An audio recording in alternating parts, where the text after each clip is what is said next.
Our committee just had a quick discussion just before coming back, so I apologize.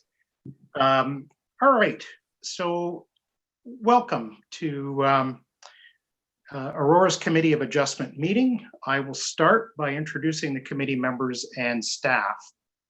I am the committee chair. My name is Tom Plamondon, and the remaining members are as follows. Clarence Louis is the vice chair. Steve D'Angeli, Daniel Lajeunesse, and Michelle Boyer. The secretary-treasurer is Bershante Manaharan. The planner this evening is Matthew Perverini, and the council committee coordinator is Ishanti Sanji. This public meeting is being audio and video recorded. Your name, address, comments, and any other personal information are being recorded according to the Municipal Act and the Freedom of Information and Municipal Freedom of Information and Protection of Privacy Act. This will help our town clerk prepare accurate minutes and to create a record that is available to the general public, including on the town's website. Questions about this collection should be directed to the town clerk. Please be advised that the reports being considered tonight are available on the town's website. Should you wish to receive notification of any of the decisions of tonight's meeting, please complete the appropriate form, and that is available through the town clerk's office. Owners and agents will automatically be notified. For each application that will be considered tonight, the following process will occur. I will briefly outline the purpose of the application or applications, and the applicant or agent will then be given the opportunity to make a presentation. However, none is required. It is the applicant's decision whether they wish to speak or let the applications proceed on the merits of the information as received. Following any initial comments from the applicant, I will invite members of the public who have an interest in the application to come forward and address the committee. Those members of the public who wish to speak must clearly state their name and address. A request for notice form is available from the secretary-treasurer should you wish to receive additional information following tonight's meeting. Each individual may speak only once on an issue, and once discussion has commenced, in respect of a motion, no further presentations shall be made. If you require any technical assistance with your presentation, please let me know. In addition, if a presentation is made and a member of the public wishes to refer back to that presentation, again, just ask and we'll bring that information up. Please ensure that all questions and or comments are directed through me as the chair. If relevant, I will request the appropriate person respond. It should be noted that the applicant will be given the opportunity to respond to any question or comments should the committee feel it is appropriate. And I'll remind everyone this evening, of course, that this is an electronic meeting, given the conditions that we are in. So with that, I will move to item number 1, approval of the agenda. And I'll ask that the agenda as circulated by the secretary-treasurer be approved. I'll look for a motion. Seeing Daniel, moved by Daniel, seconded by Steve, thank you, and all in favor. All right, so just again, so that everyone is aware, obviously we are doing this electronically, so you'll often see members of the committee raising their hands when we are in the process of dealing with a motion. I'll ask if there are any declarations of pecuniary interest or general nature thereof. Seeing all heads shaking no, including mine. That's terrific. Now, as I was not here for the last meeting, I will not be voting on the adoption of the minutes. However, the Committee of Adjustment minutes of September the 10th, 2020, that's meeting number 2007. I'll look for a motion to adopt the minutes as printed and circulated. I believe there were a couple of minor corrections that were picked up, and that has been taken into account. So yes, Clarence, moved by Clarence, seconded by Steve. Thank you. And I'll ask the four of you if you are in favor of the minutes. Terrific, and we'll let the record note that I abstained. And I will also thank Clarence Lee, Vice Chair, for filling in for me on very short notice. I appreciate it, Clarence, and I believe that you did a terrific job. And I see that everyone got the note tonight to be wearing your plaid, your black and white plaid. You all look wonderful. Thumbs up, Michelle. Yeah, you've got the get out of jail outfit on there, I can see as well. All right, so thank you all. Moving forward to the applications for this evening, number one is MV 20-18, and this is 2351528 Ontario Limited. Let me go to that, and that is 305 and 325 Addison Hall. Let me pull that one up already here. So the owner is requesting the following relief from the town's comprehensive zoning bylaw 6000-17 as amended to permit the construction of 2 one-story industrial buildings. 325 Addison Hall. This is block number 2. Section A, section 5.5.4, subparagraph D of the zoning bylaw states that driveways shall not exceed 2 in number and shall be a width of 7.5 meters at both the street edge and the edge of pavement. The applicant is proposing 2 driveways in number having a width of 8.04 meters and 8.54 meters. 305 Addison Hall, this is block 3. A, section 5.5.4D states that driveways shall not exceed 2 in number and shall be a width of 7.5 meters at both street line and edge of pavement. The applicant is proposing 2 driveways with one having a width of 8.04 meters. And I'll just briefly go through comments here. The planning department, in regards to the official plan, the increased driveway widths have been requested specifically to accommodate trucks and other heavy vehicles accessing the properties, as these vehicles will require access to each lot.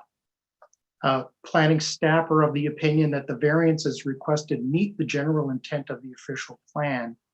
And with respect to the zoning bylaw, staff are of the opinion that the increases to the width for the driveways will not result in any negative impacts and are therefore of the opinion that the general intent of the zoning bylaw will be met.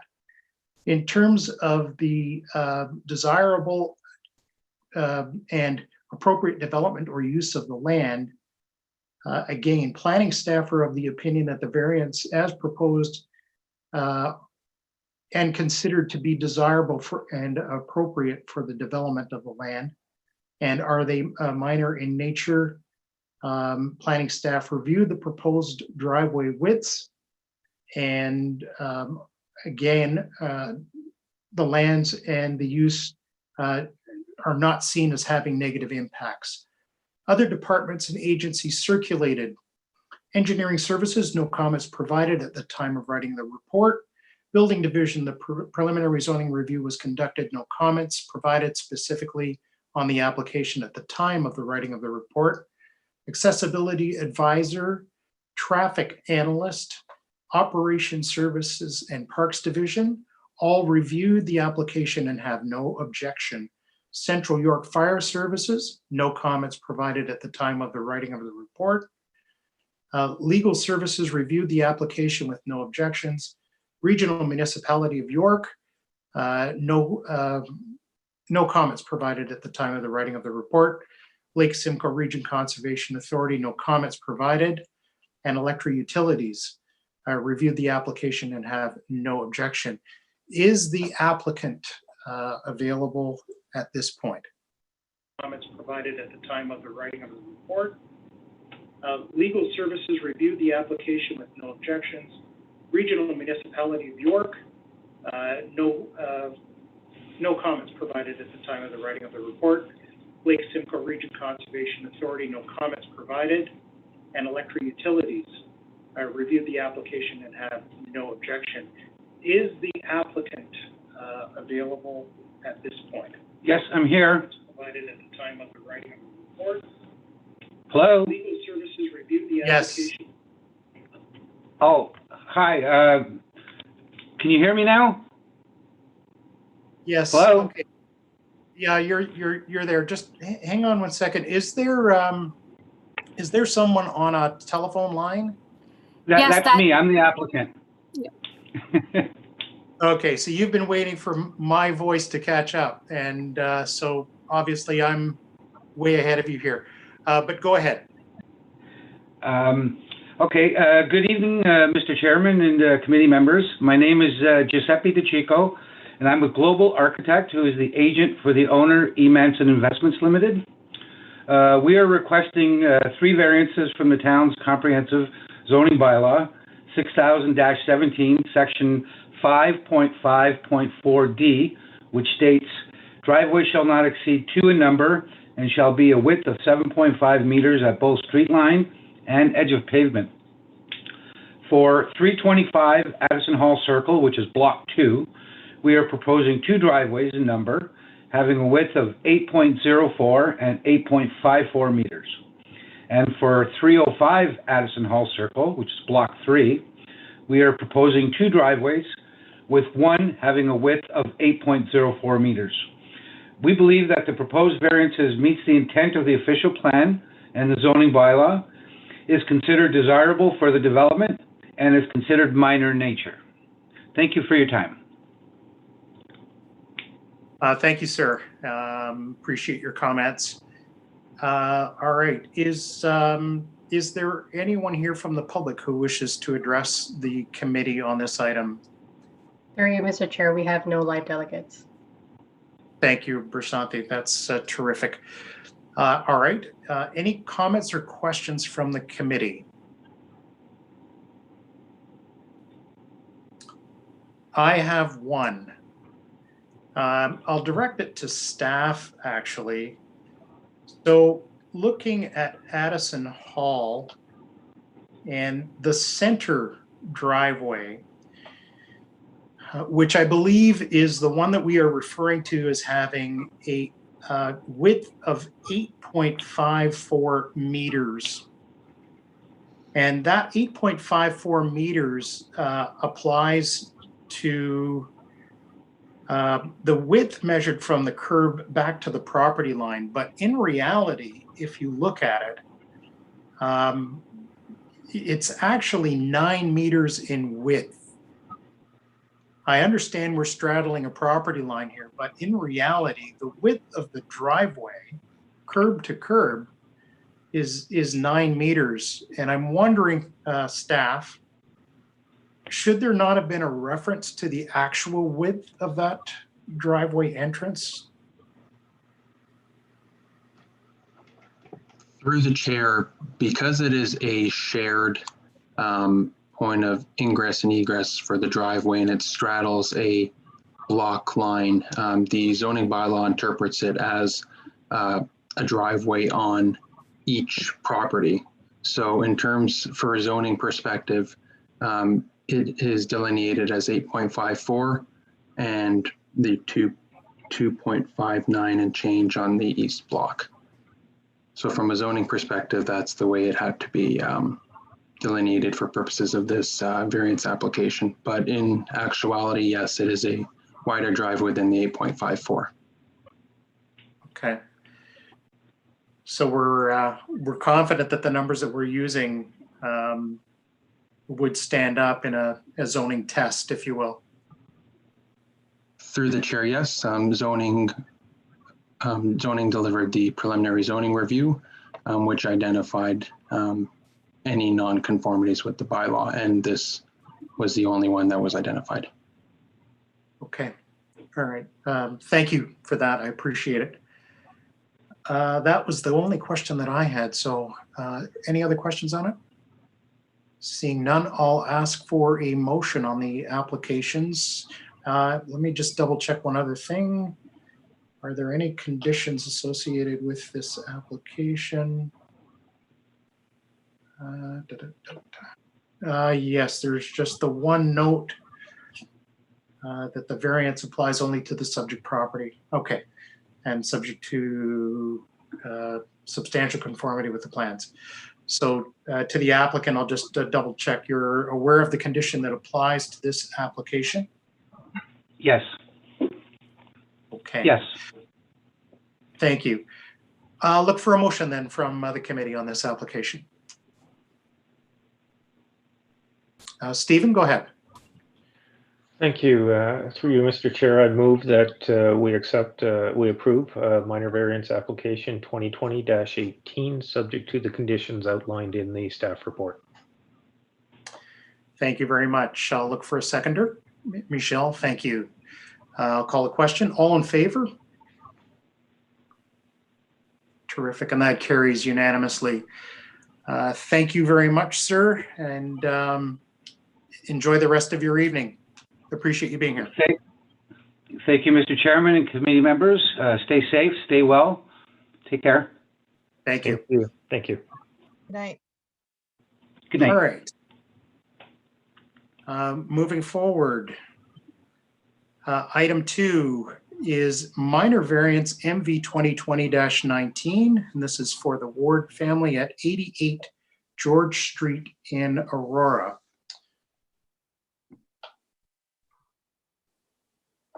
And the applicant is requesting relief from the requirements of the Town of Aurora Comprehensive Zoning Bylaw 6000-17 as amended to permit an increased driveway width as outlined. A, section 5.6.1 sub A sub double I of the zoning bylaw permits a maximum driveway width of 6 meters if the lot frontage is greater than or equal to 9 meters and less than 18 meters. The applicant is proposing a driveway width of 7.4 meters. And looking at comments received, planning division. So it is again the opinion of staff that the existing driveway enhances curb appeal, creates no adverse impact on the streetscape. Staff are of the opinion that the requested variance is in keeping with the character of the neighborhood and therefore meets the general intent of the OP. Similarly, the zoning bylaw meeting the general intent of the zoning bylaw. And is it considered desirable and appropriate development of the lot? So the requested variance maintains the functionality of the garage, availability of parking on the driveway, and an attractive streetscape. Additionally, the applicant's form cites that the driveway was indeed widened to address safety issues associated with entering and exiting the garage, backing out onto George Street. So staff are of the opinion that the requested variance is considered desirable. In terms of the minor nature of the applicant, staff are of the opinion that the request is minor in nature. And other departments, building division, a preliminary zoning review was completed Accessibility advisory, no comments were received on the proposed variance. Operational Services Division reviewed the documentation for the property and have no formal comments regarding the above application. Engineering Division, no concerns. Legal Services, no comments with respect to the proposed application. Central York Fire, no comments received. York Region completed its review of the minor variance application with no comment. Lake Simcoe Region Conservation Authority, again, no comments on the application. Electric Utilities, no objections. So is the applicant here this evening?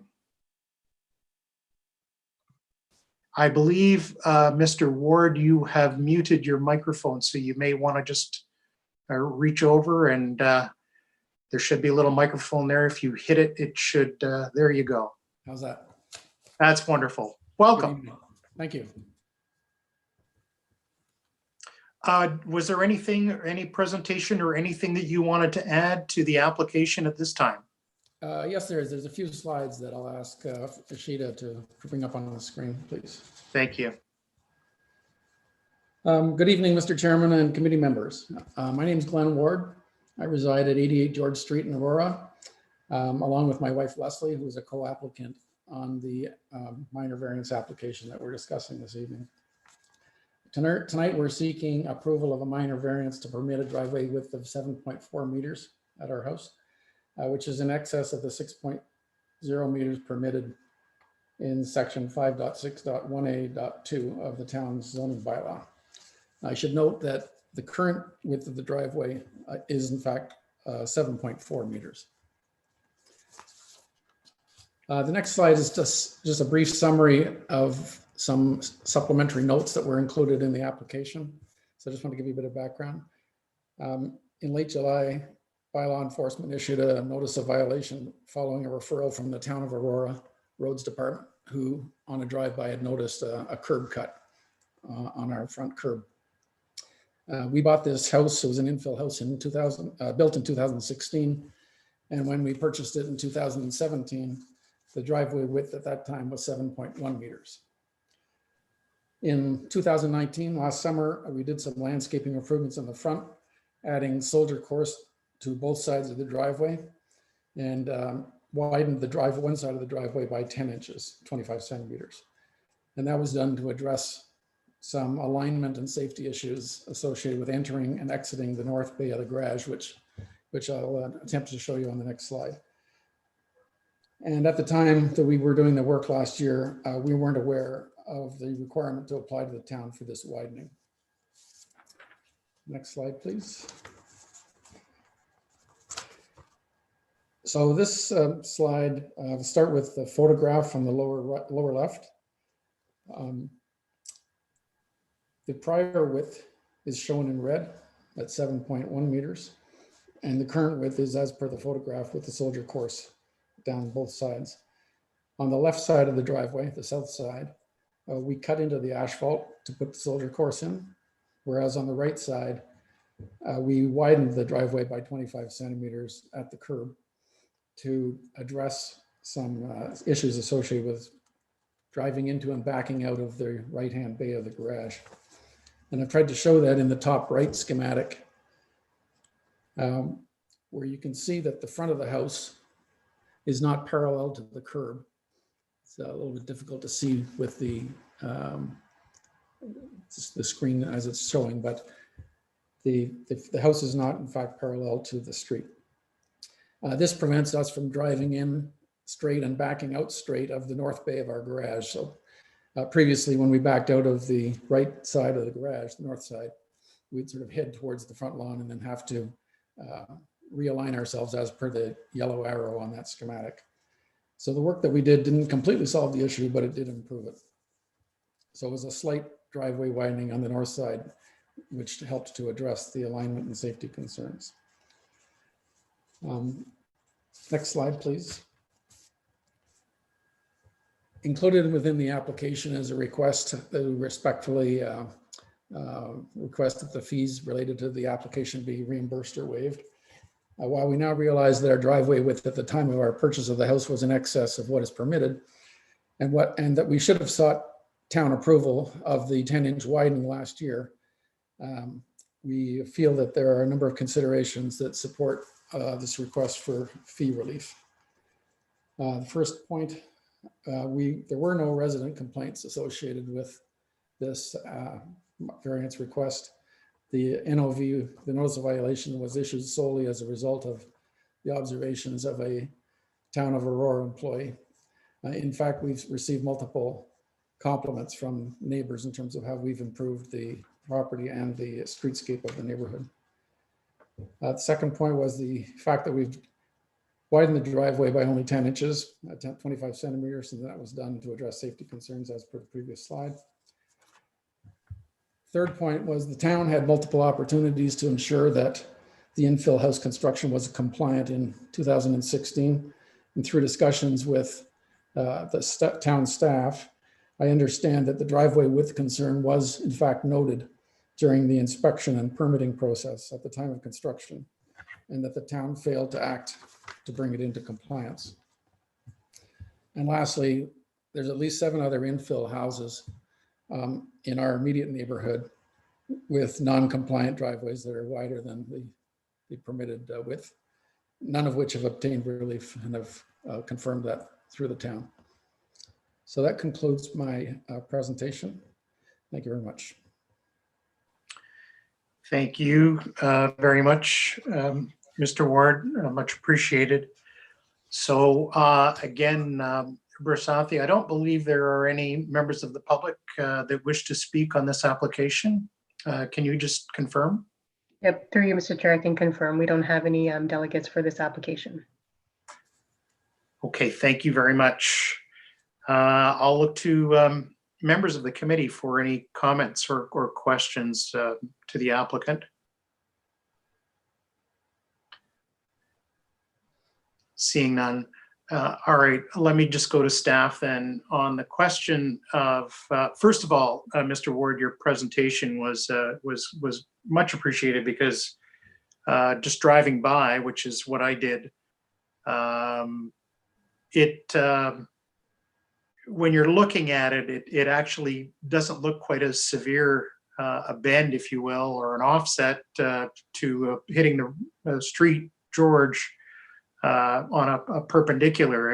I can see through your presentation there why you did what you did. It does make sense. So I appreciate that. Through staff, Matthew, have the fees been paid on this application? Through the chair, my understanding is yes. Okay. I don't believe it's the committee's role to get into some of the points that Mr. Ward brought forward in terms of other driveways on the street and whether they comply with municipal regulations or not. The committee is really just charged with dealing with your application, Mr. Ward, and certainly not normally the course of discussion with the committee on other driveways. So just to let you know that that's our role. Our role is not to, in fact, police the town of Aurora. It's certainly something that staff at the town would be charged with doing. To my knowledge, again, to question to Matthew, in the almost 6 years of me sitting on this committee, I don't believe we have ever dealt with a request to waive the fees or refund the fees. Am I correct in that? Through the chair, there was an instance, I believe it was when you were in last term, where a fee was requested to be waived. I don't have the exact application number though. All right, yeah. So it might have been a number of years ago, and I don't believe if I'm correct. I don't, well, honestly, I can't remember what we did in that instance. Matthew, I don't, you may not have been there either, if I'm not mistaken. Through the chair, it was towards the end of the previous panels or the previous committee's tenure. So Okay. I was there, but I don't recall what was done. Okay. All right. So I believe it is within our rights as a committee to rule on the question of fees. Am I, if I'm not mistaken? Through the chair, yes, under the Planning Act, Section 69, subsection 2, committee has the ability to reduce or waive the requirement for payment of a fee in respect to an application where committee is satisfied that it would be unreasonable to require payment in accordance with the tariff, or in this case, the fee bylaw. So in light of that, perhaps for the benefit of the members of the committee, I would like to suggest that perhaps we recess for a few minutes to the breakout room and give this our within the scope of what we are allowed to do under the Planning Act, perhaps have a quick discussion. If Mr. Ward, if you don't mind, we'll just adjourn for a few minutes and we'll come right back. Okay. So I'll ask the members of the committee to join me in the breakout room for a few moments, and we'll be right back.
Okay, so we will now reconvene and thank everyone for their patience.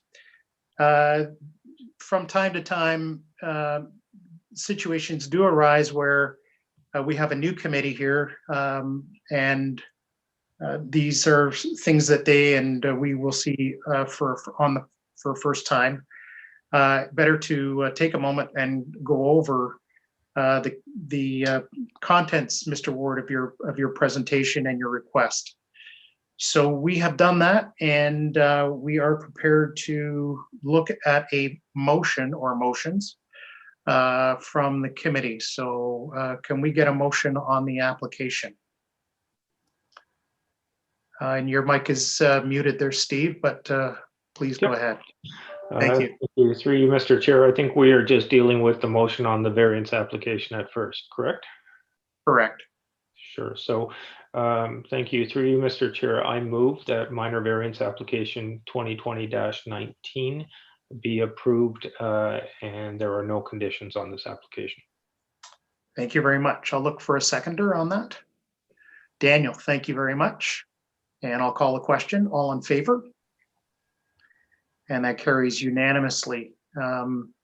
Thank you. On the question of the request made by the applicant to have the fees waived or reimbursed, I'll look to the committee for a ruling on that. Steve, thank you. Go right ahead. And through you, Mr. Chair, with respect to the motion to give consideration to the fees paid in association with this application, I move that we deny that request, and Mr. Ward, for the following reasons. In any variance application, there are fees involved. So should you have gone through the normal process in 2019 when you had widened the driveway, you would have been required at that time to obtain permission and pay the fees associated with the minor variance application. And in this particular case as well, I do believe that there are additional fees required to have the town do the curb cut, because they do it in a certain way where there is no deterioration over time. So in essence, you have avoided further fees. And with respect to your arguments that there was an existing non-compliance situation, we did take that into account, but given that you had done additional work that would have required a separate minor variance application, we feel that the fee is in this matter justified. Okay, so that is my motion. Okay, so is there a seconder on that? Clarence, yes. Thank you. And I'll call the question on it. All in favor of the motion as presented? And that carries. All right. So the good news, Mr. Ward, is this committee is approving the widening of your driveway and the application to do that. And we are not in a position to, or have not decided to waive or refund the fees associated with this application. Yeah, so that concludes that application, and we'll move on. Mr. Ward, thank you for being with us this evening. Okay, thank you very much. Thanks. The next item on the agenda is MV minor variance 2020-01. This is for the He property at a 75 Stemmel Drive. And the application for this particular item is the owner / applicant is requesting relief from the requirements of the town's comprehensive zoning bylaw 6000-17 as amended to permit a third-story addition to the existing dwelling. The following relief is being requested. Subsection A, section 24.113.1.3 of the zoning bylaw allows a maximum height of 10 meters, 32.08 feet. The applicant is proposing a height of 11.63 meters or 38.22 feet. And moving to the planning comments on this application, that the proposed variance does not meet the general intent of the official plan. And the policies in the official plan state that new development and site alteration abutting existing residential development shall be sympathetic to the form and character of the existing development and shall be compatible with regards to building scale and urban design.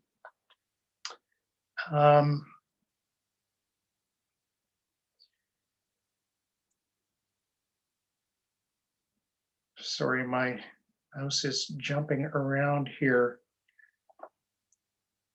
So the 3-story 11.65 meter height is not compatible with the scale of the surrounding building forms, generally consisting of 2-story dwellings at 10 meters in height.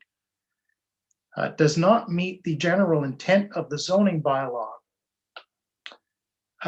Currently, 75 Stemmel Drive has a sloped roof with a height measured between the eaves and the ridge of the roof.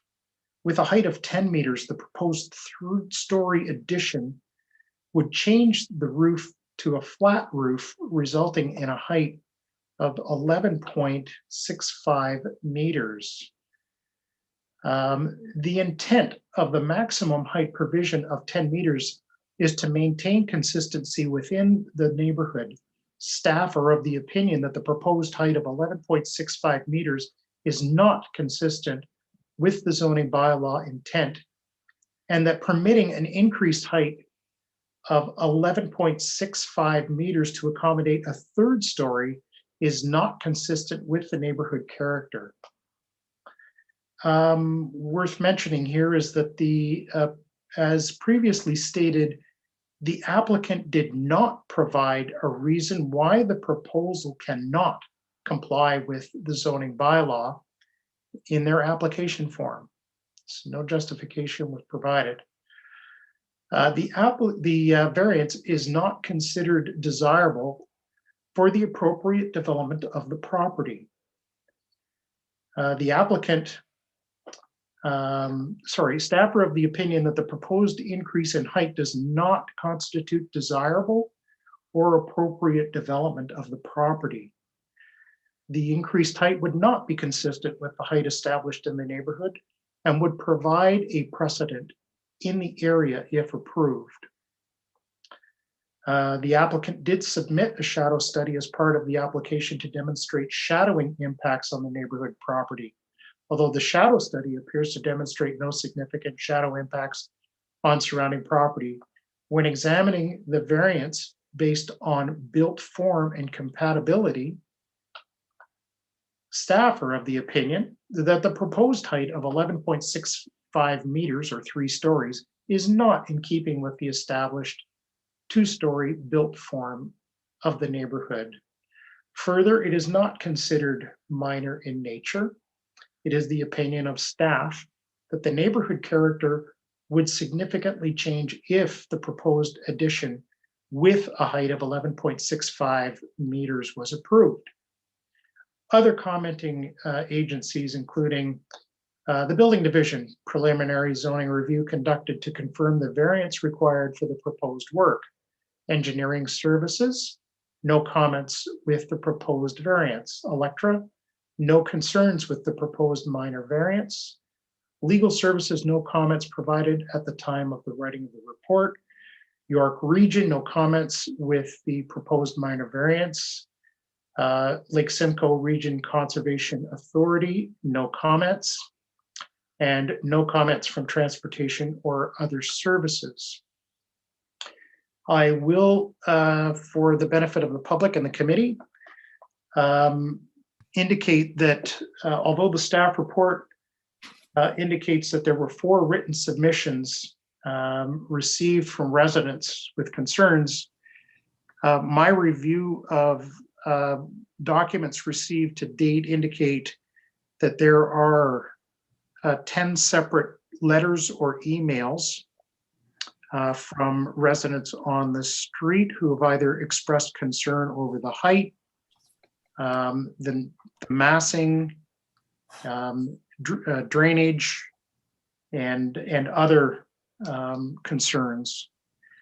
And with that, I am going to turn it over to the applicant or the agent, I believe. It's Mr. Feng, who is here this evening with us. Good Yeah. evening, sir, and Good welcome. evening. Yeah, Brashant, may I have the elevation page A6?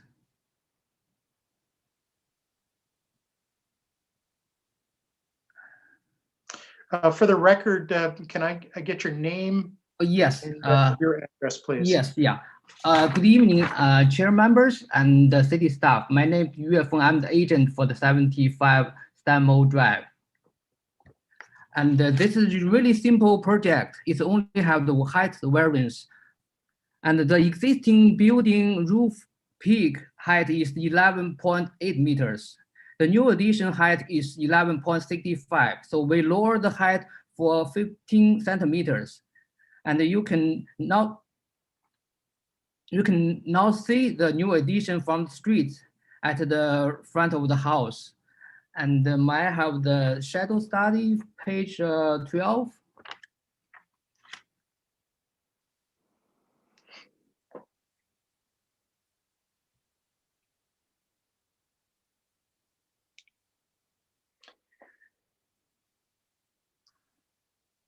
So we'll just give Bersante a minute to Okay, pull sure, that okay. page up for you, Mr. Feng. It's page 12, I believe, that you're looking for. Yes, the shadow study.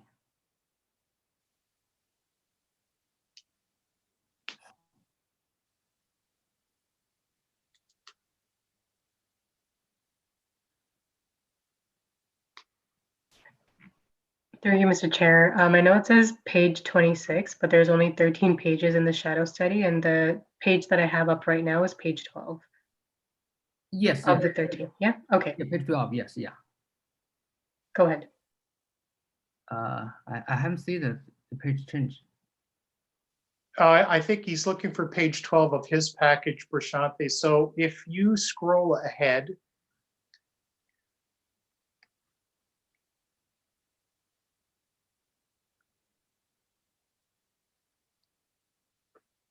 Oh, the page 26 for the planner report.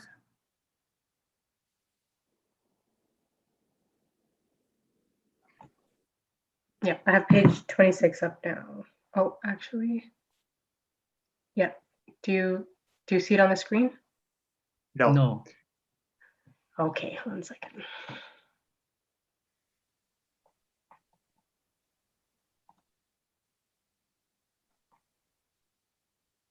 Yes, Now? that's right. Yes. Okay, Yes. For the existing house from the rear wall, the both neighbors' building is deeper than mine, a client's house. And during the winter afternoon, and they will block the sunlight for the 75. So now we can see if we add the new addition and number 75 sample can have better sunlight during the winter time. And our shadow is not affect the neighbors. I just want to say that please respect the truth and the science about the shadow study, because some people always say the new addition will block their light, but not for this one.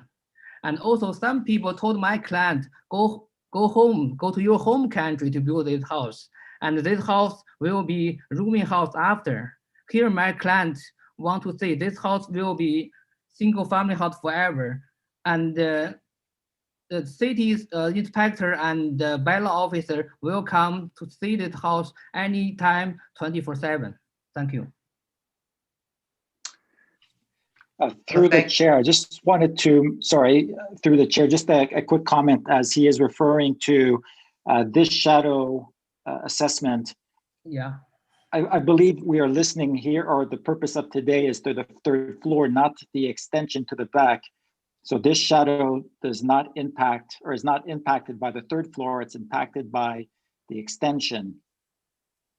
So I do not believe that this is relevant to what we're talking about here today.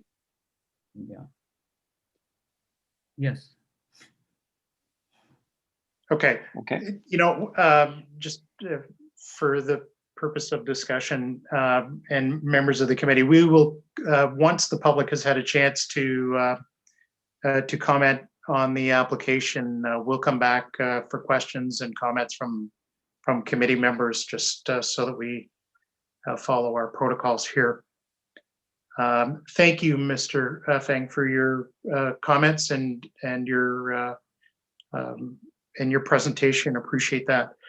I have a number of delegations, and so I'm going to ask that the first delegation, Bob and Cynthia McWilliams, I have you as first, and I'll ask that you come forward, and just again for the public record, just your name, and your address. Sure, can you hear us? Yes. So I'm not sure if you can see. Yeah, we don't see you. You may have your, Oh, there we go. How's that? There you are. Okay, I'm Bob. This is my wife, Cynthia. Hello. We're at 79 Stemmel, so we're next door. So we've got a number of concerns. The first thing that popped into my mind, though, is the drawing that he showed. That's not what we received. The one that we received clearly had the flat roof, new structure, higher than the peaked roof. So there's something not quite right there. We have a very different document that was sent to us by the town. So there's a discrepancy there. And a couple of the other, sort of the standard concerns, I guess, access to our property. I think the other neighbor is considerably closer, so I would think they would have to access through ours. So we're concerned about the damage and the fence if it has to be removed and all of those things with the dog and things like that. And of course, it's a big operation, so I'm not sure how long it would take, but could significantly interfere with the enjoyment and even access of our property.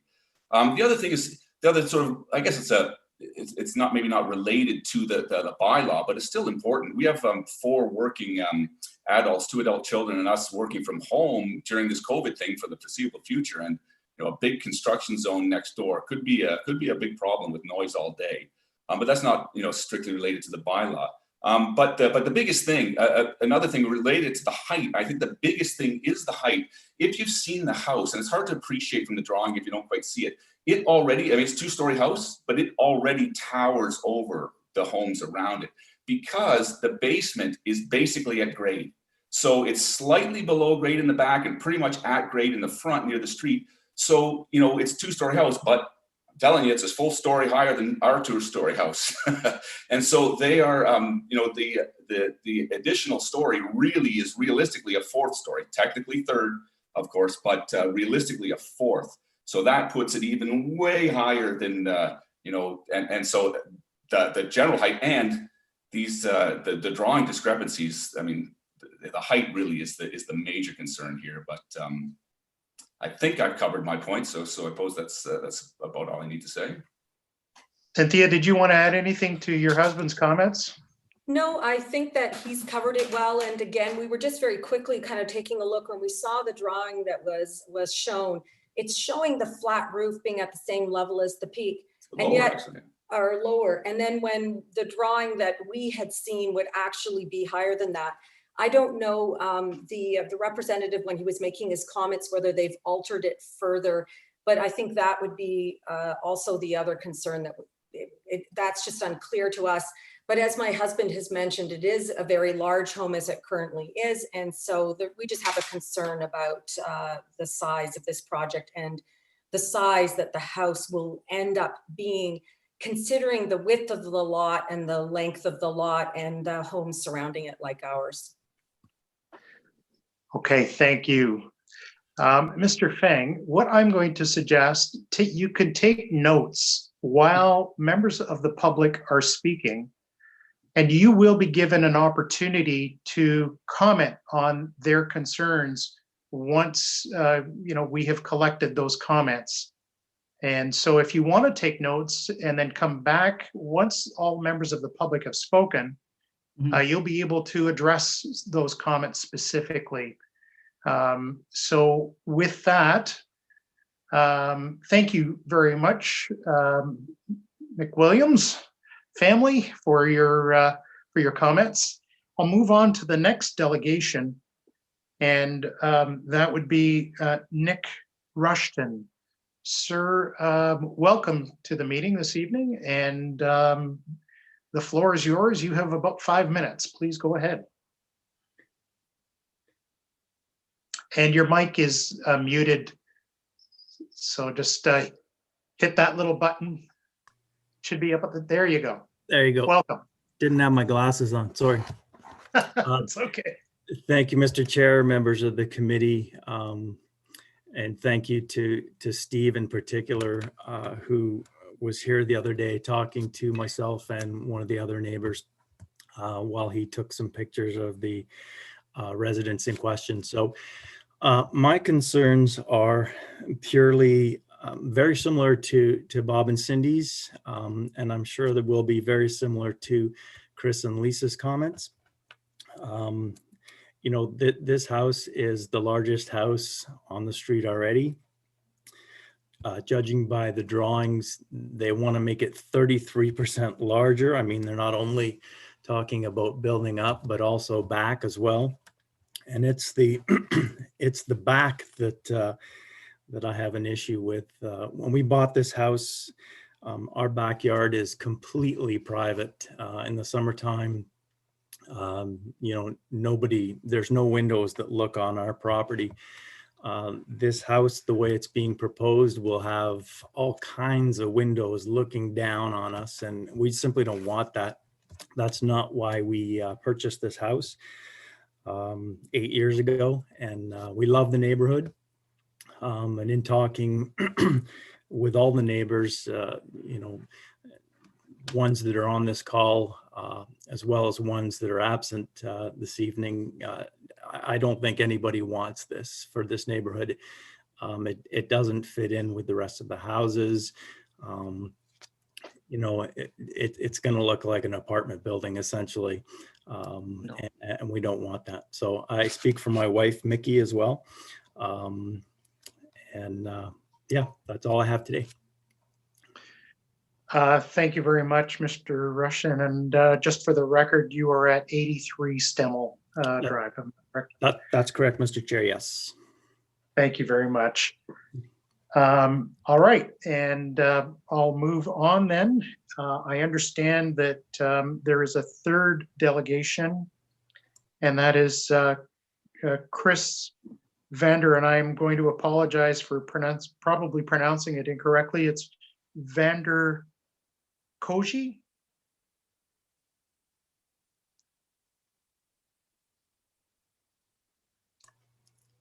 Chris, you're on mute. Okay, I'm off mute, but for some reason my video isn't showing. And I do have my camera on, and it was working earlier. Can you hear me now? We can definitely hear you. If you are not sure what the technical glitches are, that's okay. We can hear you. So okay, please go right ahead. And for the record, just your name and address. Oh, we're trying to come in. Wow. I hate to tell you, but you're a little green. No kidding.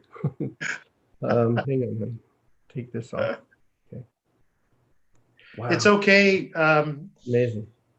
If I can call you Chris, because I'm going to apologize again for your last name. Chris. Don't worry about you being green, because the rest of my committee are all in black and white check plaid. I can see all of you. Oh. I'll let Lisa work on it. I'll let her work on it while I let you know what I think. So please we're Chris and Lisa Vanderkoy and our son Noah. And we're next door on the north side of the house in question. And while living on our house at the town park, we looked for years before we found our home here, which gave a country feel with a spacious backyard, even though it's in a suburb. And we wanted to stay in Aurora, so it was great to find this place. And my thanks to the planning staff for the report, recognizing this is not a minor variance and advising against it.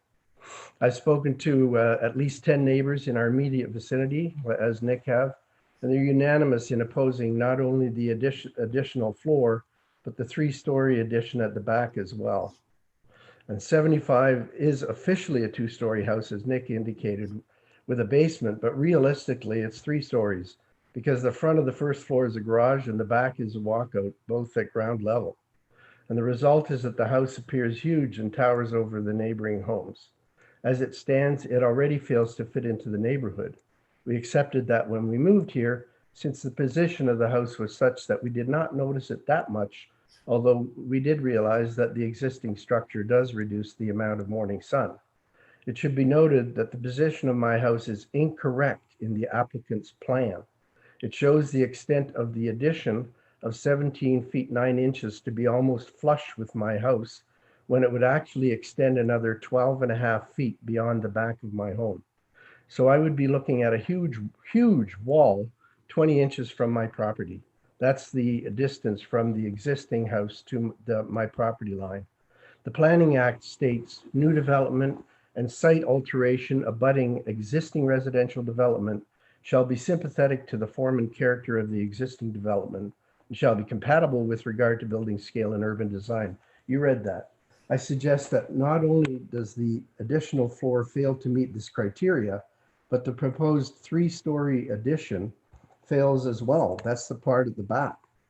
I know it's not part of the variance. Proposed addition of about 18 feet and the 4th floor, I know you call it a 3rd, but I call it the 4th, would result in a huge 4-story wall that would tower over our backyard and reduce our daily sunlight by hours. We're there every day when the weather permits, and instead we would be looking at a wall. The shade study the applicant submitted concludes that there would be no shading impact. That is absurd. The footprint of the houses on both sides in the shade study are wrong. They're dead wrong, especially the position of mine. And in addition, the only times the study shows are at dawn and around noon, at times when there would be no impact given the incorrect position of my house. In the time between those that they show, the impact on my yard is extreme. I would lose hours of sun daily. We enjoy our backyard. It's like our haven, you know, and this would really kill it. Now, as I indicated in my letter to the Plan Committee, we need sunlight. We have gardens, we have flowers. I've got 5 mulberries that are almost guaranteed to die. They've been providing us with some privacy.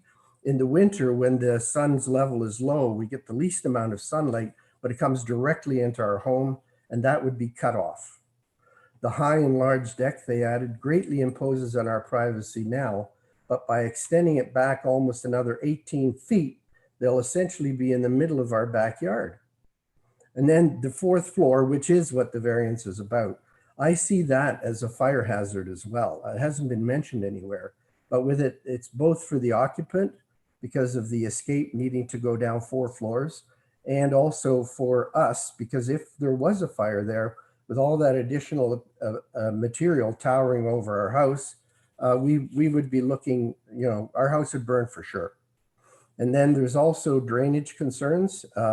Right now we're at the bottom of a hill. We get a lot of wind we get a lot of rain, and it's amazing how well it absorbs, but when it's extreme, it has to go somewhere. And my basement is well below grade, and theirs is not. It's not an issue for them, but it is for us.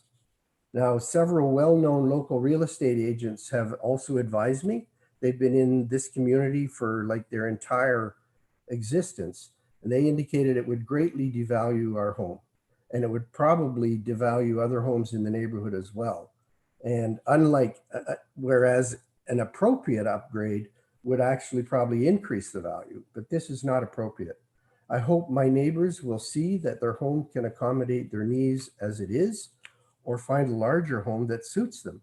Aurora has many beautiful larger homes, and budget doesn't seem to be an issue for them. My thanks to the Committee of Adjustment for hearing my concerns. I'm sorry I'm so green. I trust you will make the right decision. I'm hoping my neighbors see that this is not appropriate, and there is not a soul in the immediate neighborhood who is in favor of this. Thank you for your time. Thank you, Mr. Vanden Kooi, and I guess I did get your name right. So I'm feeling better, even though you're still green. It was pretty good. All right, and so thank you, Mr. Fang.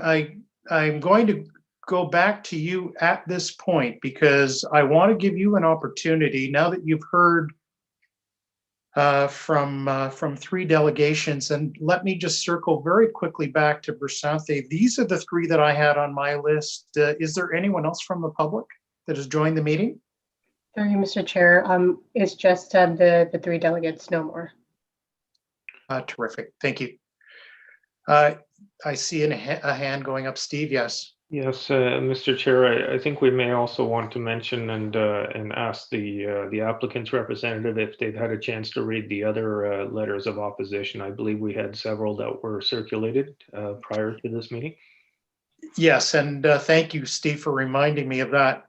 Mr. Fang, at the beginning of my comments and staff summary indicated that I had on my list noted that there were 10 emails and letters. I want to make sure that you have seen those. Yeah. And that I would imagine that you in your initial presentation weren't prepared to comment at that time on those documents that were received and circulated. But please feel free to comment on the three delegations that have come forward, obviously raising similar concerns. But you have an opportunity now to address those, if you wish. Okay, yes, I wish to answer those questions. And I'm sorry for the drawings, and because my old planners, and her name is Catherine, and she just quit job from the town of Aurora, and I sent her correct drawing, and she didn't update with the drawing. That's why you see the tonight's drawing is different with the planner's report's drawing. And for the house, and I can guarantee the owner give his word, there never will be apartment building, and they will only for their families. They even never have any tenant for this building. Yeah, I don't think that was a yes, well, and yes, and also and for the roof and for the building height, my point is we just remove the half the existing roof to add the third floor. So, and also as we showed the solar study, the shadow study, and we are almost not affect the neighbor's light, because we give the 4 seasons, and each day at the morning, the noon, and the afternoon. Because we remove the half the existing roof and to put our third story and even lower than the existing roof. And for me, and I don't think we affect neighbors' light. Okay. It's the shadow study, and we spent 1 month to do that. I think this result is pretty accurate. This is the science. Yeah. Okay. Thank you. All right, I'm going to let any comments then from or questions from the committee come forward. But before we do that, just for clarity, and I guess for the McWilliams, Prashanthi, can you put up, it's in the staff report, so it would be in the staff report, page 28, just for clarity on the height. Because it is in the staff report. I'm not sure if the McWilliams may not have seen that. We can deal with that issue right now if you can, again, bring up page 28. The applicant did mention that it is 15 centimeters lower than the very peak of the existing. Just 1 second, Tom. I'm bringing it up. Thank you.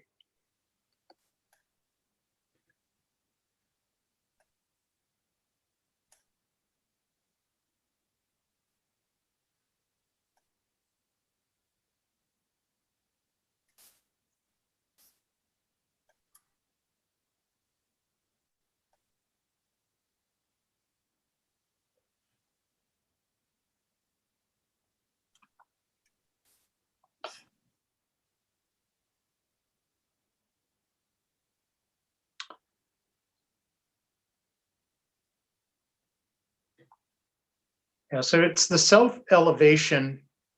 That's drawing A6. Yes. If you can zoom in on that. Yeah, you'll have to slide it over there.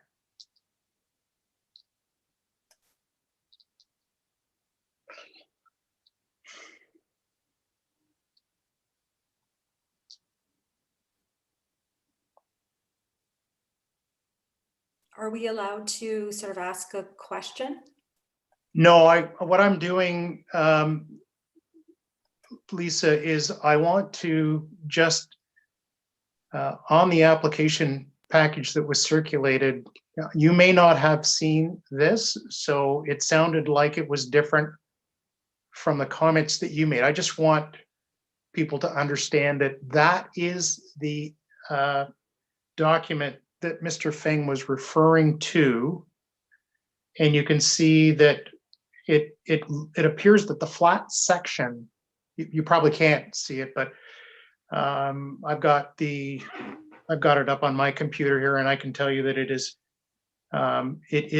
15 centimeters lower than the highest point, the peak point on the roof.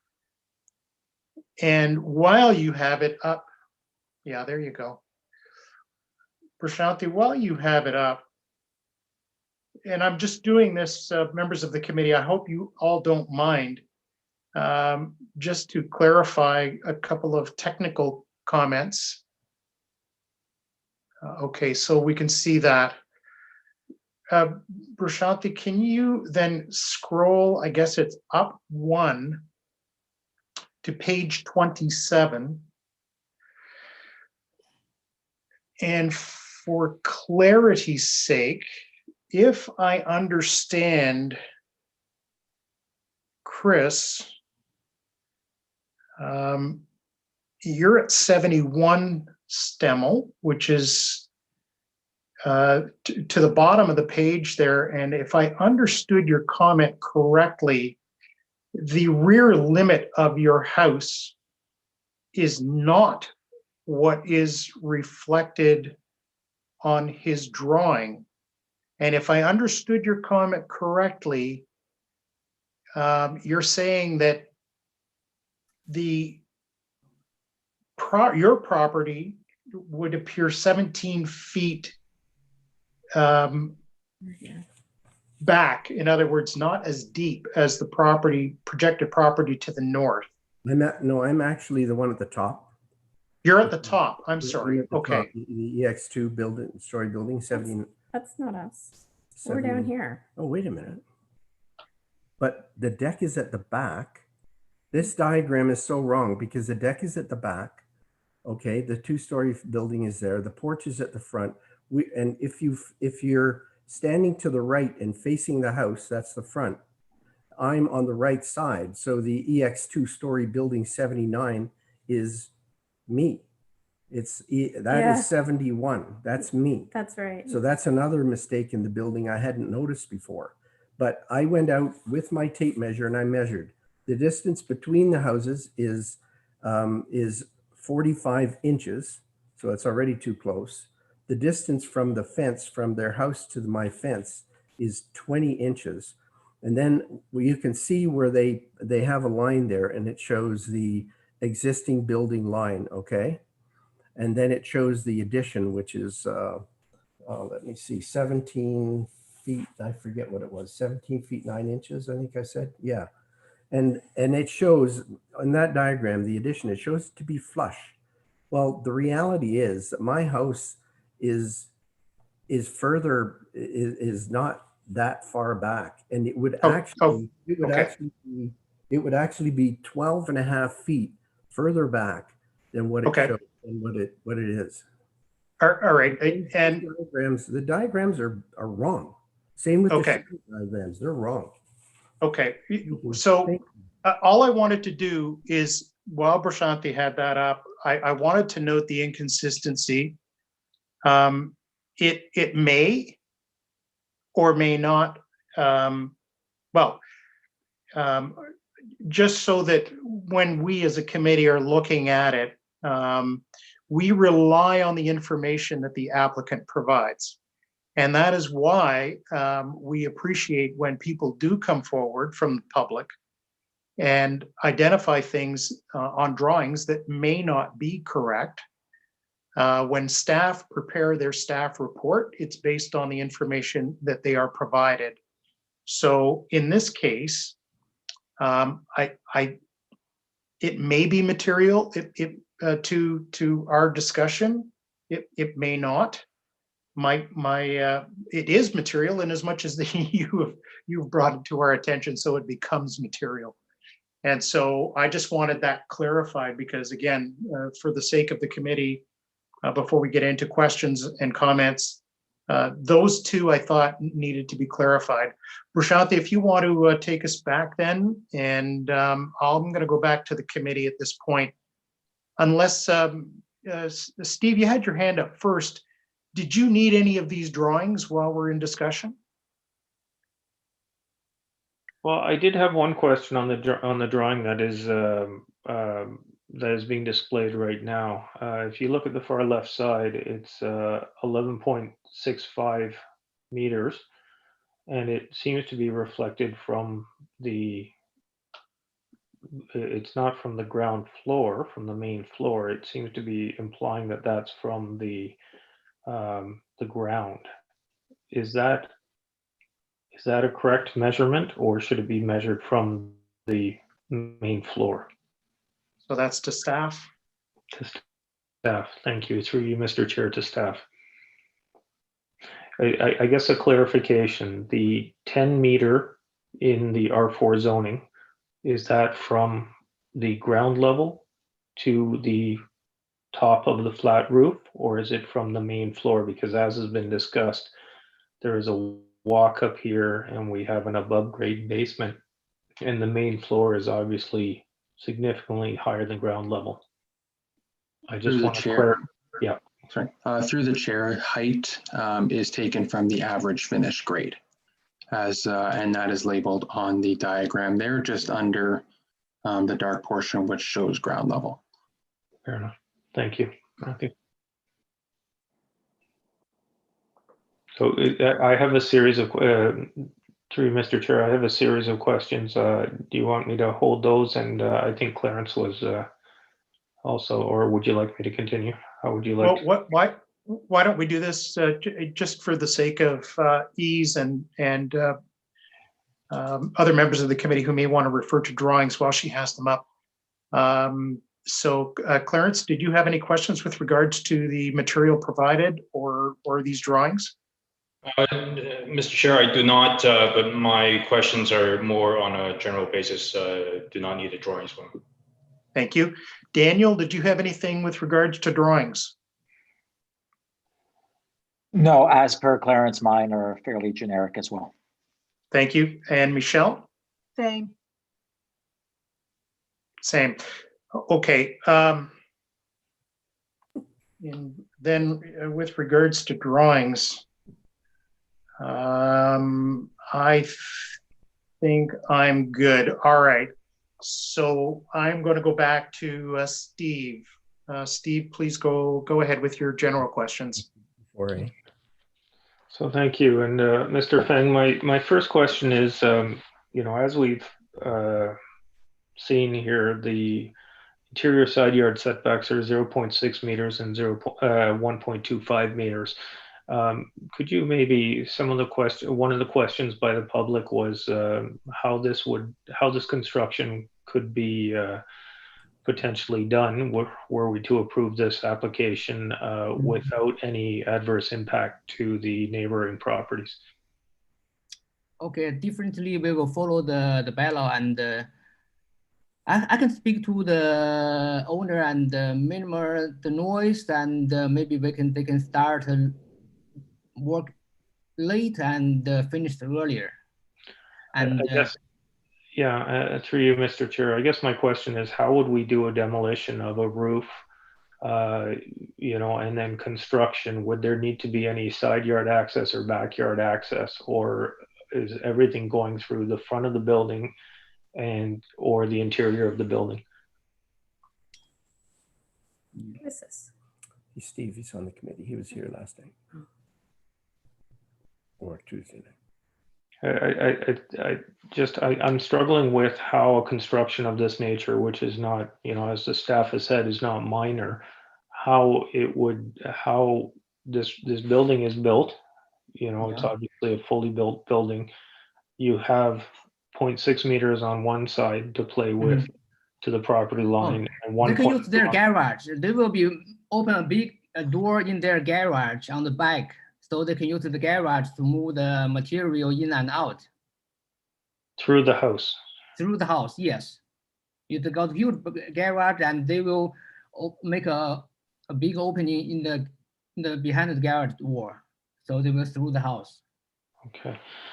Okay, so through you, Chair, moving to my second question. I mean, from what I'm seeing in the site plan, this and the staff report, the existing house has a current square footage of 5,200 square feet, if I'm not mistaken. There was no reason given for this for the committee to consider. Has your applicant given you any idea of why this is required? Okay, because this house design really unfriendly for the owner. Only 3 bedrooms. Right now, the couple and also 3 kids. Their older daughter and the son already teenage. They cannot live together, and their parents were coming because the owner is the only son for their parents. The parents next year were coming. They need their own bedrooms. At least they need 4 bedrooms, and right now they only 3. In the future, and they need 5. Each kid have their own bedrooms, and their couple should have bedrooms, and the parents should have bedroom, at least 5 bedrooms for this building. Right now, we only got 4. I've only got 3. So from what I'm hearing is that 5,200 square feet cannot accommodate more than 3 bedrooms without changes to the existing structure. If you see the layout, it's really bad layout for years, and they don't want to separate the existing bedrooms. They only have 3 bedrooms on the second floor, and no bedrooms on the ground floor. The ground floor only have the kitchen and dining living room there.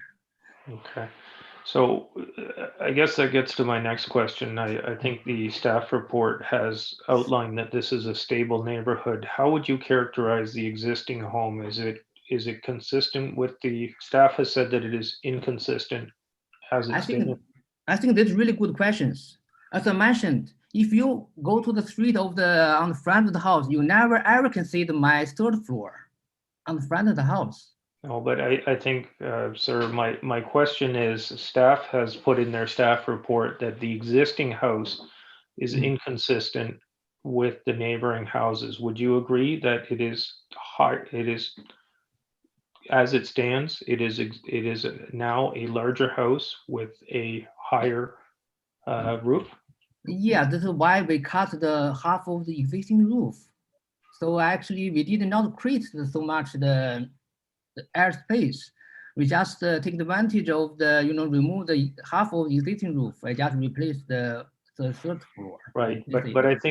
I think the question and the point I'm trying to make here is that this is a stable neighborhood according to the official plan of the town of Aurora. Mhm. The house as it exists right now in my site visit is significantly larger and taller due to its construction than any of the neighboring houses. And you are looking to increase, you're asking the committee to increase, to approve a variance to an R4 zoning in a stable neighborhood to a house that is already the largest house and inconsistent in form and massing to its neighboring properties. So I'm trying to understand your position, how this could be conceived by the committee as consistent with the official plan. My point is that the province government said we have to increase the density of the residential, and I think this pretty much minimize affect the neighbors, effect, and I think the smart way to use the airspace. Okay, I think there is no question that the official plan and is under review right now and that Aurora is growing, but I don't think anybody has implied that I have seen that we are looking to accommodate 20,000 additional people by sacrificing the town zoning principles. Okay.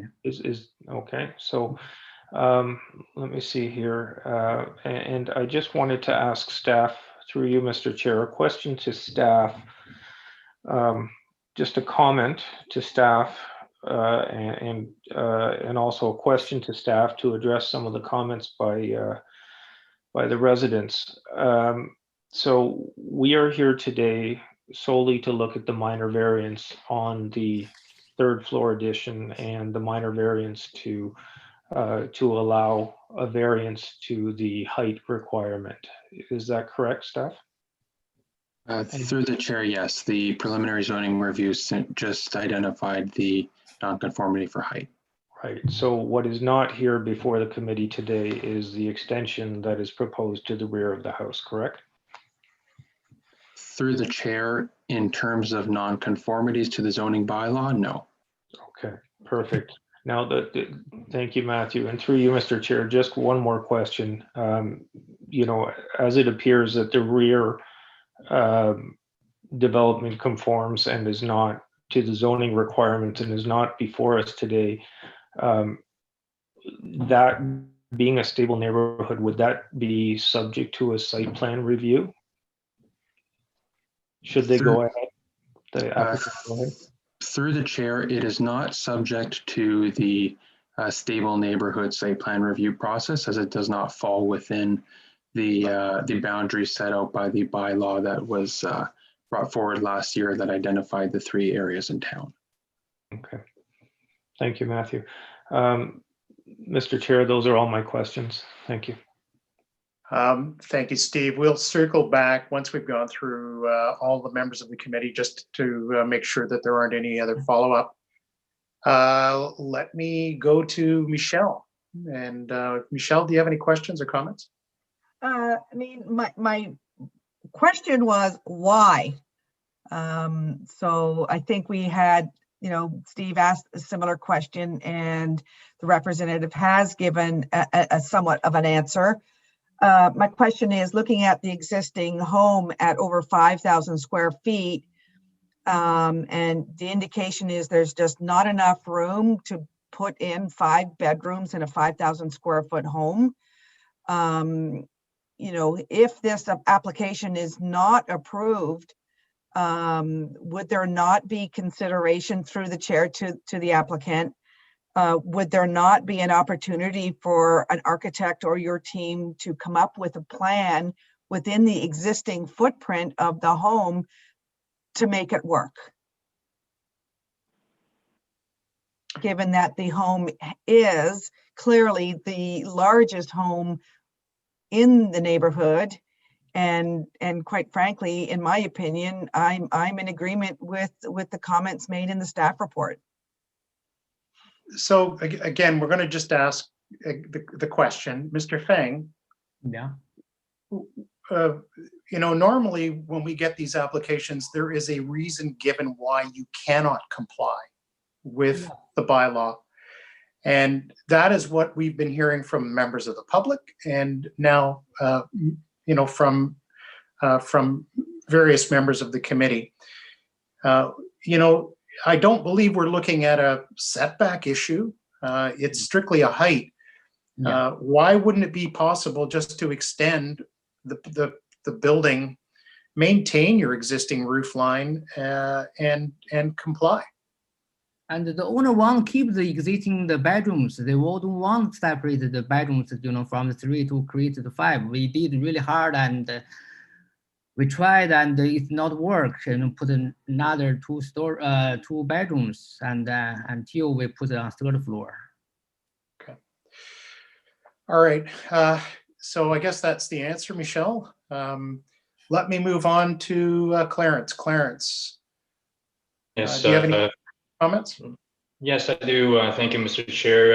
Mr. Fang, I'm going to put to you a different way of the same series of questions that were asked by my colleagues. Is the only way to comply with the zoning bylaw is not construct the 3rd floor? That's the only way that the owner would continue to comply. Is that correct? This problem for this house. For other rear and the lot, the coverage is 50%. I think they will be decent for our project, but only for the 75 area, only 35%, and really difficult and to put another 2 extra bedrooms. So let me ask the question again. The existing bylaw that we're talking about provides for a maximum height of 10 meters, right? Yes, yeah. You're proposing, that is the applicant, a height of 11.65 meters, correct? Yes. And in order for your client's proposal to comply with the zoning bylaw and to keep it within 10 meters, I put to you that the only way you would comply is not construct a 3rd floor, right? Yeah. Okay. Now, since you're the applicant, rather agent for the applicant, you understand that the consideration of the committee involves the 4-part test provided under Section 45(1) of the Planning Act? Yes? Yeah. Okay. So, and I take it you appreciate having read the staff report, the reasons why the town does not agree that the applicant has met the 4-part test as provided in Section 45(1) of the Planning Act. I just read the staff report like 2 days ago, and I'm asking far before, and they give me nothing. And asking the opinion from the city planners, and they know nothing. They send me nothing, and I wish we can working together, sit down together, find better solutions. Okay, so back to my question. I take it you have looked at the staff report that provides the town's rationale as to why, in their view, the application does not meet the 4-part test as provided in Section 45(1) of the Planning Act. Yes. Okay. So since you're the applicant and you're here, or rather the agent for the applicant, we want to hear from you going through the 4-part test to allow us the understanding as to why it is your view that the applicant has met the 4-part test as provided under Section 45(1). Can we have that? So let's start with the first. As I said, we just try to smartly use the existing house, and we cut the half of the existing roof, and we not create too much airspace to the building. I've heard that already from you, Mr. Fang. Yes, so this is my point. Let's go back to the 4-part test. I don't have other new point. This is my way points. Yeah. Okay, so you might not have an answer to my question, but I'm going to ask them anyway. Okay. So can you help us understand why the applicant believes that the application meets the general intent of the official plan? I have no idea. Okay, next question. Does the applicant agree that his application meets the general intent of the zoning bylaw? Yeah, And let me understand why. I have no idea. Okay, next question. Does the applicant consider that this application is desirable for the appropriate development of the property? Yes, Okay, tell me why. because this use the space efficiently and the distance it almost did not affect the neighbors. All right, is that all? Yeah, that's all. Yeah.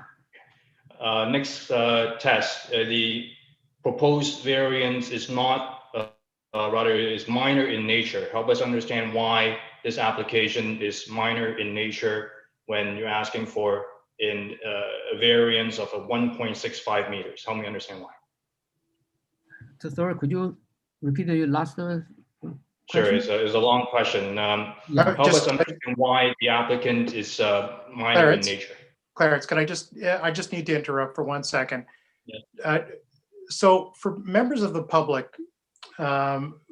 just so that you know, normally when we are at this point in our meeting on an item, we've given you the opportunity to speak. So when you're typing comments up, I can tell you that we wouldn't be taking them into consideration anyway. So in order to avoid the distraction, I'll just kindly ask that you don't type comments or criticisms that are either emanating as a result from the conversations or questions or responses from the applicant. So I appreciate your cooperation on that. Thank you, everyone. Okay. Hey, thank Sorry, you. Clarence. Yes, thank you, Mr. Chair. Back to you, Mr. Fang. Help us understand why the application is considered minor in nature. I have no comments. Okay, so, and you appreciate when I started off my questions to you that the applicant is required to meet all 4 parts of the test, right? Yeah. Okay, all right, thank you. Those are my questions. Thank you, Clarence. Daniel. Thank you, through the chair. I'm just going to look at it from a more simplistic point of view, if you wish. How long, Mr. Fang, how long has the owner been looking at this work, at expanding the backyard or expanding the house in the back and adding an additional floor? I think around 10 months. 10 months. So let's say a year. According to public information on zolo.ca, the house was purchased was closed July of 2016. So that's 4 years from us. Yeah, 4 years from now, maybe 3 from when the house was purchased. Okay. Did things change that rapidly in the last 3 years that the home that was purchased does not meet the needs within years, very short, 3 years of buying the house no longer meets the needs in any way? Yes, because their parents will coming because the owner is the only son for the parents, and they got a new baby, and the kids going to be a teenager, so they need extra bedrooms, and they have for the kids have some of the privacies. But my comment or my comment is more regarding the fact that those sound like things that were known in 2016 when the house was purchased. So it just 2016 was when the house was purchased. The house was put for sale in May of 2016. So it was a fairly quick purchase of the home. And there are a lot of options with a lot of rooms out there. So it just seems as though this home does not meet the needs that the family has and is trying to, for lack of a better term, shoehorn the needs of the family after the fact of choosing the home. I guess I'll just ask one more time just to be 100% aligned. the house that was purchased met the needs in 2016, but by 2019 or 2018, no longer met those needs. Is that correct? Yeah. No, I have no idea. This is the owner decision. You shouldn't ask me. I have no idea why this one, why not this. I'm the agent. I'm the designer. Well, I understand that, Mr. Fang. You're the only representative here, so Yeah, you're the only person I can ask. Talk. This must be pillow talk. I have no idea why they made decision for that. Yeah. Okay, well then I can't really ask you to answer that then. So I'll just leave it as a statement, and I'm good. Thank you, Mr. Chair. Thank you. Yes, Steve, please go right ahead. Just have a few follow-up questions, Mr. Fang. You mentioned that you just saw the staff report 2 days ago, and you just received the comments from the neighborhood. Are you aware if the applicant, and you mentioned that you're just looking to find something that would work for everyone. Has there been any, to your knowledge, any discussions with the neighbors on this development? I have no idea. This is between the owners and the neighbors. I have no idea. And okay, fair enough. So I just fair enough. No further questions, Mr. Chair. Thank you, Steve. I've got a few questions. Perhaps a point of clarification again for the McWilliams, and I took the liberty to go back to the initial comments and circulation package, which I believe is the comment that was being made. And in the initial circulation package that I have, the drawings are dated September the 10th, 2018. In your submission package, Mr. Fang, am I correct that the circulation package drawings were dated September the 10th, 2018? Yeah. And for the record, the drawings that I had in the circulation package, Mr. Fang, were submitted for preliminary zoning review. I guess this question is to staff, I'm sorry. Preliminary zoning review was completed, Matthew, on March the 3rd, 2020. And yes. Am I correct on that? You're right. Then because this is to staff. So sorry, Mr. Fang. This is to staff. Matthew? Through the chair, that is my understanding. I can double check quickly if you give me a minute. Yes. And while you're checking, Mr. Fang, you mentioned that the planner who you started with on this project is no longer with the town of Aurora. Am I correct? Yes, yes. And okay. For the existing building height is mistake for the first time because the owner gave me the wrong roof height. And later I found out, and I just changed the drawing and the email to the Catherine, and I had email twice, but no any response until later I found she no longer working for this government. So to the McWilliams family, and I'm not looking for a comment or a note back.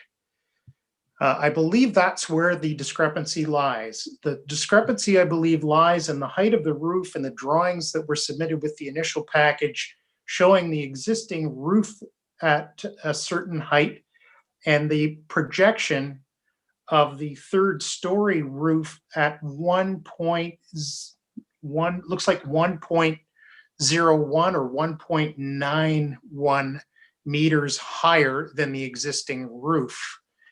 So just to correct, the staff report actually has the revised drawings in it. So I just wanted to clarify that, and I see a thumbs up, so that's all we need to do there.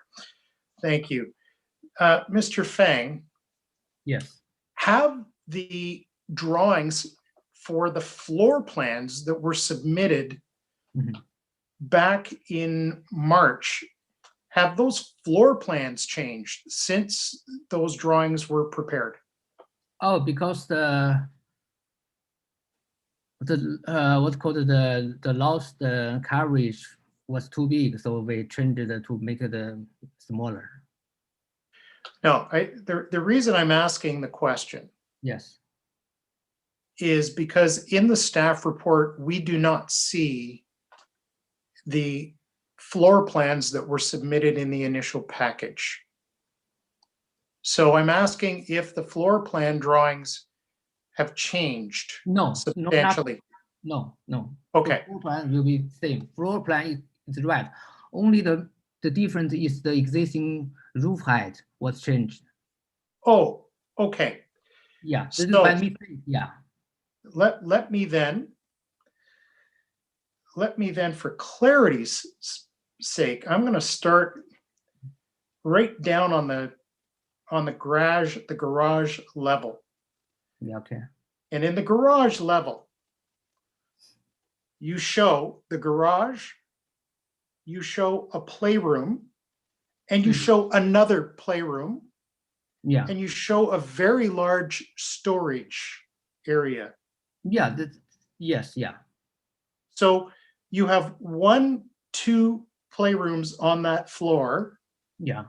and a very large storage area. Is that correct? Yes. And yes. Okay, let's go up. So on the ground floor, at the front of the home, you have a living room, with the front face of the building with some windows. Okay. But behind that, you have another living room. Yeah, and I can explain. And the first living room right now, they put piano there. Their kids play piano there, like a piano room. Okay, so we have 2 living rooms. Yeah. Behind the second living room, you have a kitchen, Yeah. and then you have a dining room, Yeah. and then you have, I'm not sure what that large addition space is. What space is that? Wow. You did the design, correct? No, that my colleague did the plan, the design. Oh, okay.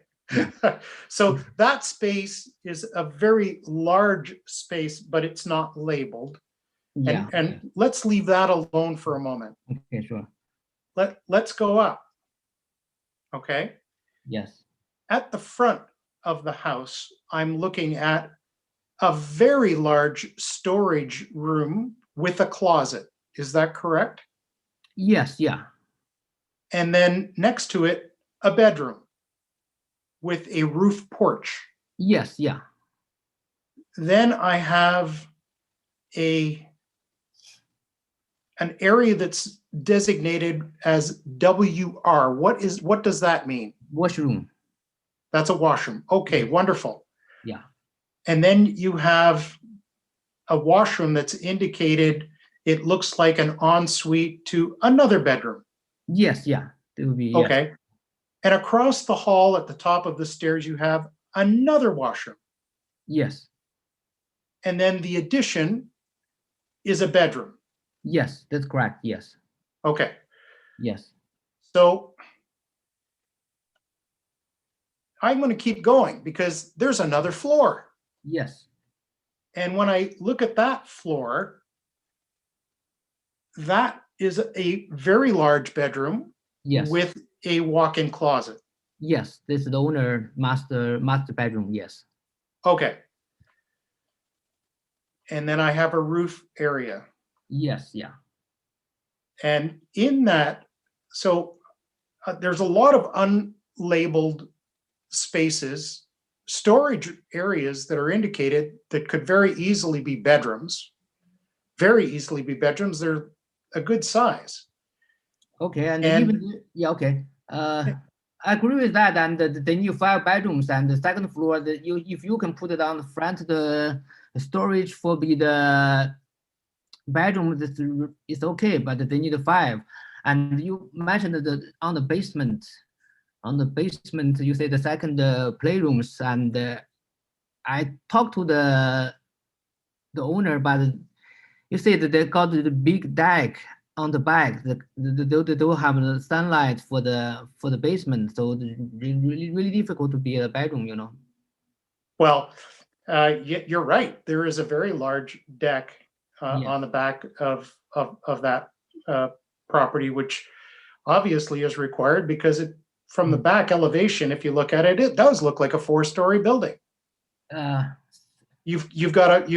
So I understand why that deck Yes, would and it's also on the north side of the property. So there's certainly with a deck that large, which could very easily be cut back and designed in such a way that you would have lots of light in the to me that would be ground level, but that's okay, basement level. So yes, I'm struggling is my point. okay. I'm struggling with the need for having even what I'm going to call the 4th floor, your 3rd floor, given what you're telling us your requirements are, because I can easily, even without that 3rd floor, get you to 5, possibly 6, and possibly more bedrooms with a little redesign. And that, Mr. Feng, is where I struggle. I know you didn't do the design; it was one of your colleagues. Am I correct? Yes, and now the owner's kids want to live in the basement.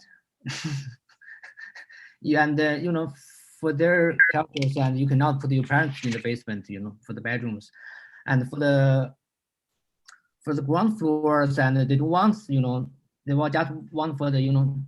So for the living area and you know, and for the kitchen and the dining area, they don't want to put the bedroom on the ground floor.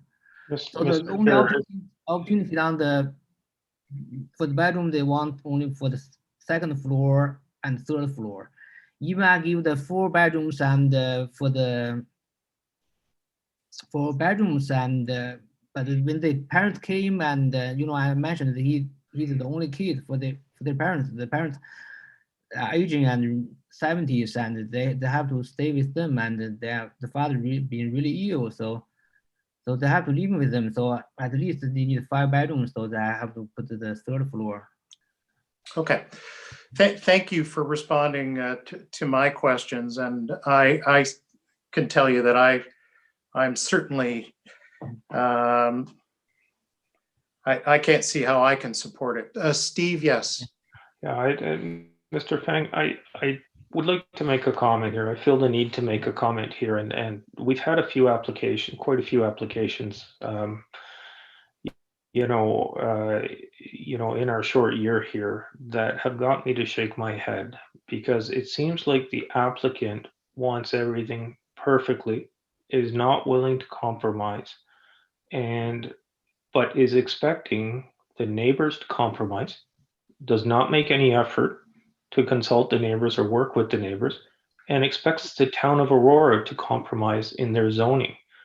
And I will echo the chair's comments that if there is no hardship here, and there certainly is not, I do not see any reason to support an application of this nature. And furthermore, I quest one last question. If this house, and I think Daniel alluded to it, does not meet the needs of the applicant, why should the neighbors bear the brunt of the compromise? And why would the applicant not look for a house with an estate zoning that could meet their needs within the framework of the zoning requirements? Because it seems that they want something that is not permitted by zoning or the official plan, and they're not willing to compromise. They're willing to compromise. They try to reach the number 71, number 79, and they refuse to talk to my neighbors. No, to talk to my client. The neighbors refuse to talk to my client. That's what the owner told me. Wow. Okay. Well, unfortunately, we'll take your word for it, because the owner isn't here to even discuss this with the committee or with the neighbors. So we'll take your word on that. Thank you, Mr. Chair. Thank you. Thank you, Steve. I come back to the whole question, Mr. Fang. If these drawings were done, you know, gosh, even if they were done back in March, I'm struggling when you tell me that the planners, you had trouble getting feedback from the town of Aurora planners. You know, there's more than one planner at the town of Aurora, and they do a wonderful job of working with applicants when they come forward. They've done a wonderful job, you know, bringing forward information through to this committee in a very timely manner. So I find it very difficult to, you know, come to a conclusion that they weren't able to sit down and work with you or your office to try and come up with some better alternatives for you. I have nothing further at this point, so a quick look at members of the committee. And if there are no other comments or questions at this point, I'm going to look to the committee for a motion on this application. Clarence. Yes, thank you, Mr. Chair. I move to deny the application MV 2020-01 on the basis that the proposed variance does not meet the general intent of the official plan. The proposed variance does not meet the general intent of the zoning bylaw. The variance is not considered desirable for the appropriate development of the property, and the variance is not considered minor in nature. And lastly, there's no information provided by the applicant at the hearing of this application to suggest why it is in their view that the four-part test was met. Indeed, it is the applicant's agent's submission that there's no information to suggest that the first two parts of the test and no information to suggest how it could meet the first two parts of the test. For those reasons, I move to deny the application. Look to the committee for a seconder. Michelle? Thank you. I'll call the question. All of those in favor of the motion to deny the applications? And that carries. So, Mr. Fang, I would suggest to you that given the comments that you've heard from the residents and the comments from and concerns raised and comments and concerns that have been raised by members of the committee, that perhaps you might consider going back to the owner and work within the requirements of the zoning bylaw to and find if there is a way to find conformity and bring that forward to planning staff at the town of Aurora for their review. And so with that, I am going to thank members of the public who have joined us tonight.